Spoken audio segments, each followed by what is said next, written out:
Forbidden Planet's psychological horror. In 1956, the science fiction film Forbidden Planet became a classic by creating one of cinema's first major sci-fi twists, a monster that wasn't an external threat at all. Directed by Fred M. Wilcox, the film follows a space crew traveling to planet Altair 4 to investigate the disappearance of an earlier expedition. They discover only two survivors, Dr. Morbius, played by Walter Pidgeon, and his daughter Altera, played by Anne Francis. Morbius claims an unknown planetary force killed the other scientists. Throughout the film, a mysterious creature attacks the crew with increasing violence. The final twist reveals that the monster is actually a manifestation of Morbius's own subconscious. Guilt and fears created the creature, and his powerful mind brought it to life.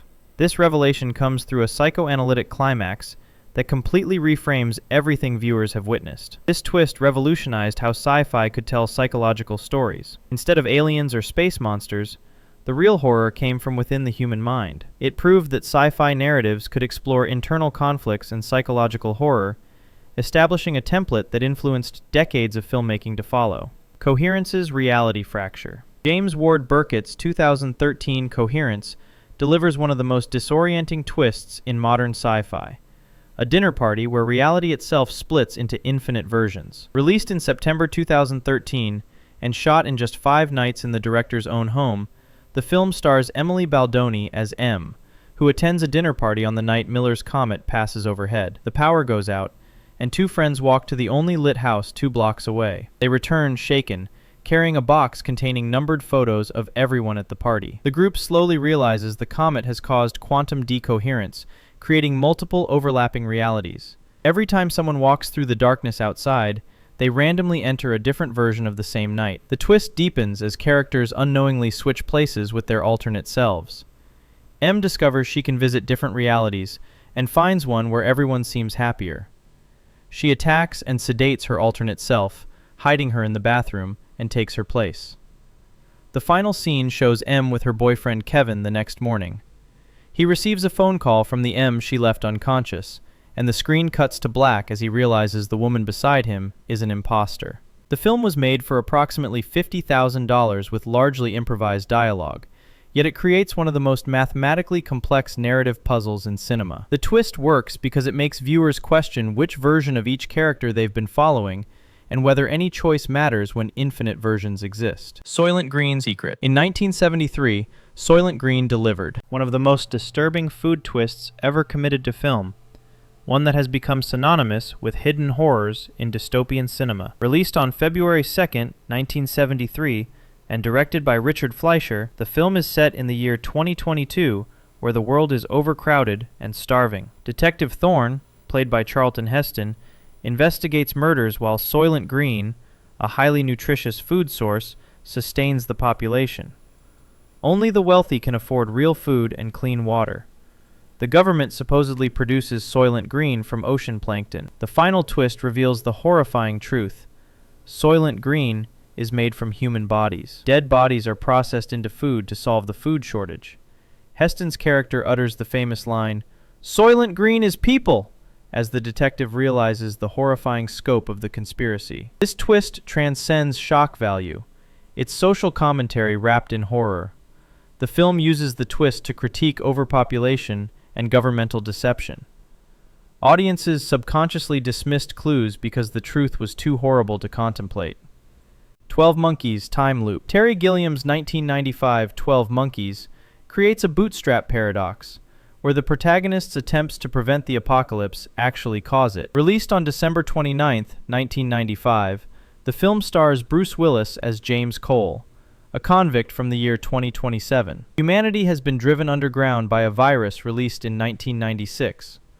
Cole is sent back in time to gather information about the virus's origin. He meets Dr. Catherine Rayleigh, played by Madeline Stowe, and Jeffrey Goins, played by Brad Pitt, a mental patient obsessed with animal rights. Throughout the film, Cole questions his own sanity as he experiences visions and time jumps. The twist reveals that Cole witnessed his own death as a child at the airport. The virus wasn't released by the army of the 12 Monkeys, as everyone believed, but by Dr. Peters, an assistant to Goins' father. Cole's time travel mission didn't prevent the apocalypse. It ensured it happened exactly as history recorded. The film ends with young Cole watching his adult self die, creating an endless loop. The twist transforms the entire narrative into a meditation on fate and predestination, suggesting that some futures cannot be changed, no matter how desperately we try. Blade Runner's replicant. Ridley Scott's 1982 Blade Runner asks a question that divides audiences decades later. Is the hunter also the hunted? Is the Blade Runner human? Released on June 25, 1982, and directed by Ridley Scott, the film stars Harrison Ford as Rick Deckard, a Blade Runner, an assassin who hunts replicants.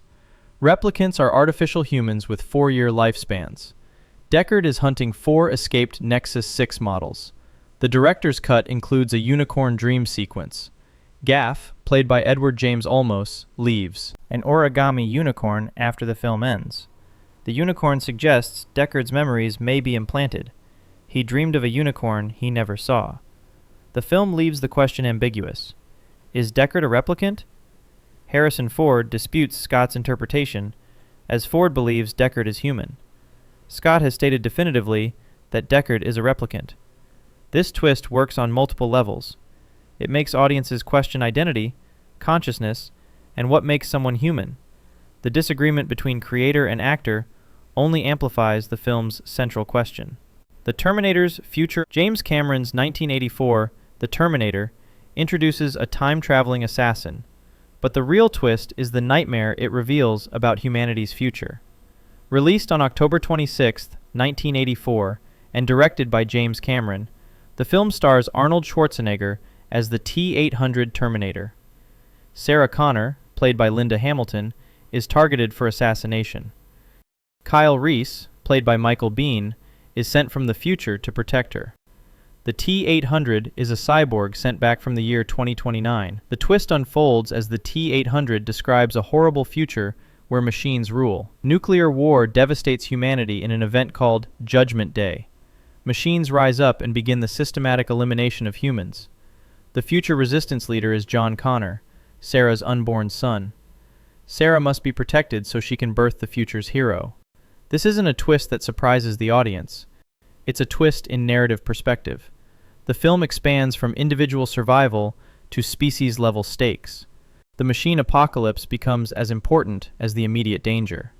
The Thing's ambiguity. John Carpenter's 1982 The Thing is a masterclass in paranoia, where the ending doesn't resolve tension, it intensifies it forever. Released on June 25, 1982, and directed by John Carpenter, the film is set at an Antarctic research station. An alien creature can perfectly imitate any organism it absorbs. The team becomes impossible to trust. Any member could be the alien. MacReady, played by Kurt Russell, destroys the station and the creature in a climactic explosion. Only 2 survivors remain, MacReady and Childs, played by Keith David. The final scene shows the 2 sitting by the burning station ruins. They exchange suspicious looks despite their apparent victory.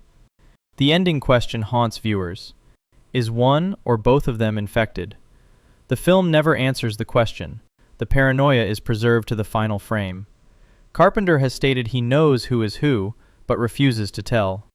The Thing represents perfect execution of ambiguous endings. The twist isn't what happened, it's the uncertainty of what will happen next. By refusing to provide definitive answers, the film extends its horror beyond the runtime. Time Crimes, Causality Loop. Nacho Vigalando's 2007 Spanish thriller, Time Crimes, creates one of cinema's tightest time loops, where every action the protagonist takes to fix his mistakes only deepens them. Released on October 5, 2007, the film stars Cara Elejalde as Hector, a middle-aged man who spots a naked woman in the woods near his home. When he investigates, a mysterious figure in a pink bandage mask attacks him with scissors. Hector flees to a nearby laboratory, where a scientist convinces him to hide in a large machine. The machine is a time machine that sends Hector 1 hour into the past. The twist gradually reveals itself. Hector becomes the very attacker he was running from. His attempts to prevent the earlier version of himself from entering the time machine create the exact sequence of events he experienced. He accidentally causes a young woman to strip naked and fall unconscious, becoming the woman in the woods. He puts on pink bandages after being injured and becomes the masked attacker. The film ends with Hector successfully preventing his wife from discovering what happened, but only by ensuring two other versions of himself experience the nightmare loop. Made for just €500,000, Time Crimes demonstrates how paradoxes work not through magic, but through desperate human decisions creating their own inevitability. The Prestige's obsession. Christopher Nolan's 2006 The Prestige contains multiple twists layered so perfectly that each revelation retroactively alters the meaning of previous scenes. Released on October 20th, 2006, and directed by Christopher Nolan, the film stars Christian Bale as Borden and Hugh Jackman as Angier, rival magicians locked in a deadly competition. Angier uses a Tesla machine to clone himself for the transported man trick. The first twist reveals that Angier kills himself every night. The clone survives while the original drowns. The second twist reveals that Borden isn't one man. He and his manager, Fallon, are twin brothers. They've shared a life and body for years to perform their version of the trick. One loved the wife, one loved the mistress, played by Scarlett Johansson. Both men sacrificed humanity and identity for their art. Angier chose to die daily, while Borden chose to live a half-life. The ending reveals the cost of obsession was total loss of self. The Prestige demonstrates how twists can work on narrative, thematic, and emotional levels simultaneously. It's not just about surprising the audience, it's about showing how obsession consumes identity. Moon's existential clones. Duncan Jones's 2009 Moon slowly reveals that its protagonist isn't the hero he believes. He's one of countless replaceable parts in a corporate machine. Released on June 12, 2009, and directed by Duncan Jones, the film stars Sam Rockwell as Sam Bell, a moonbase operator. He's been alone on a lunar station for 3 years and is nearing the end of his contract. He meets another Sam, an identical version of himself. The revelation unfolds. Both Sams are clones. The original Sam Bell is dead or elsewhere. Lunar Industries creates clones to operate the base cheaply. Each clone has false memories of a 3-year contract. A vault is revealed containing hundreds of Sams in cryo-storage. The clones realize they're disposable, the ultimate betrayal. Moon is a meditation on identity and corporate exploitation. The twist reveals that the entire concept of self is disposable. The film uses sci-fi mechanics to explore existential dread. Quick note, if you're enjoying this, I create videos like this regularly.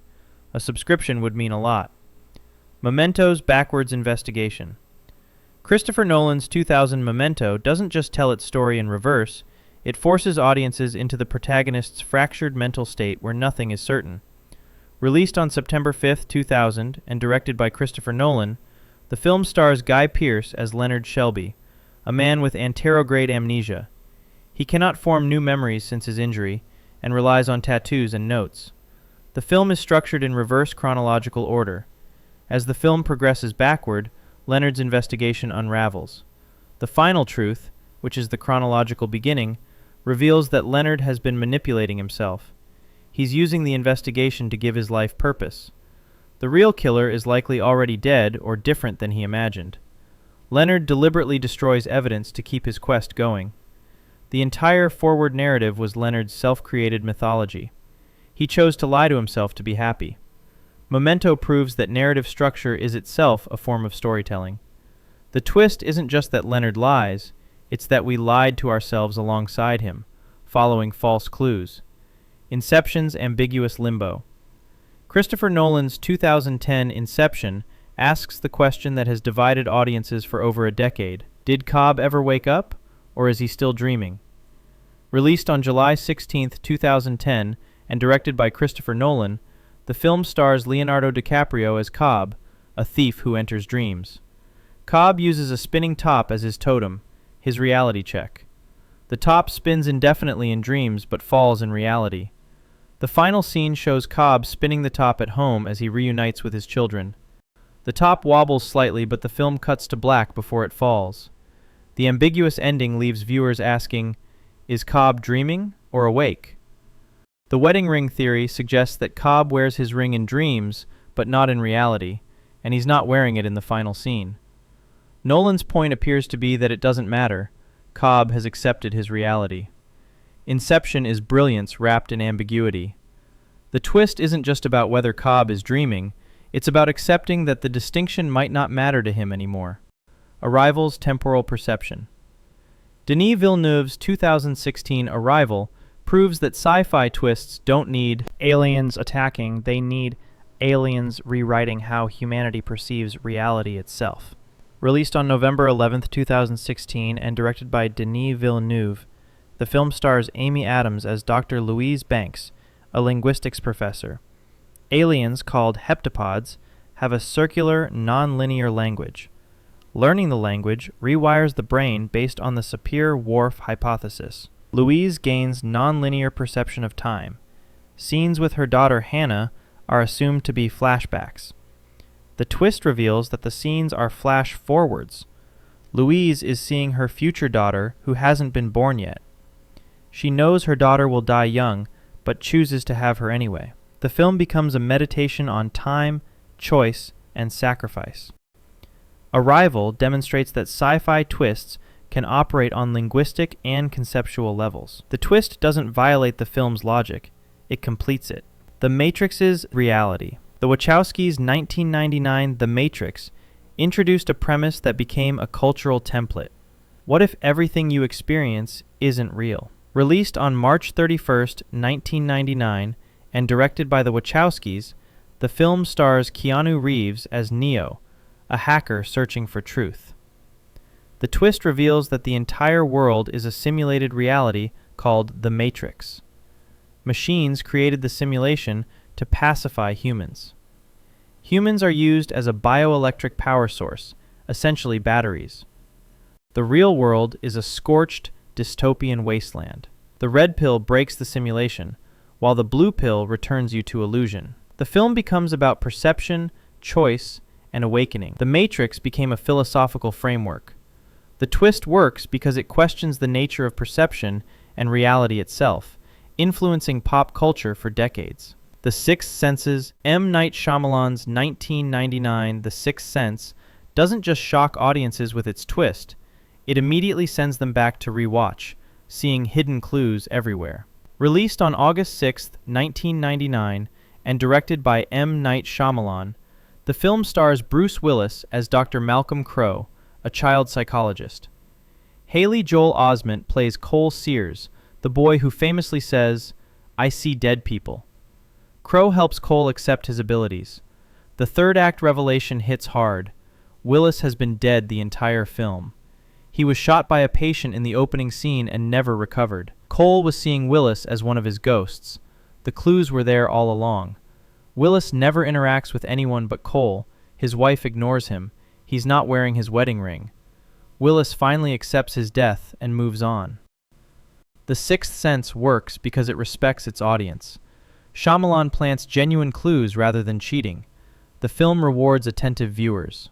Predestination's Infinite Loop. Spierig Brothers' 2014 Predestination delivers one of the most mind-bending twists in sci-fi history, where the protagonist is literally everyone in the story. Released on January 9, 2015 in the United States, and directed by Michael and Peter Spierig, the film stars Ethan Hawke as a temporal agent hunting a terrorist called the Fizzle Bomber. Based on Robert A. Heinlein's 1959 short story All You Zombies, the film follows the agent as he meets a writer called the Unmarried Mother, played by Sarah Snook in a career-making performance. The writer tells a story about being born female as Jane, joining a space program, falling in love with a mysterious man who disappears, and giving birth. After complications, Jane undergoes gender reassignment surgery and becomes John. The twist gradually reveals that the agent, John, Jane, the mysterious lover, and the baby are all the same person at different points in their timeline. The agent is hunting his future self as the Fizzle Bomber. Every character is a version of the same individual, creating a perfect bootstrap paradox where the person has no point of origin.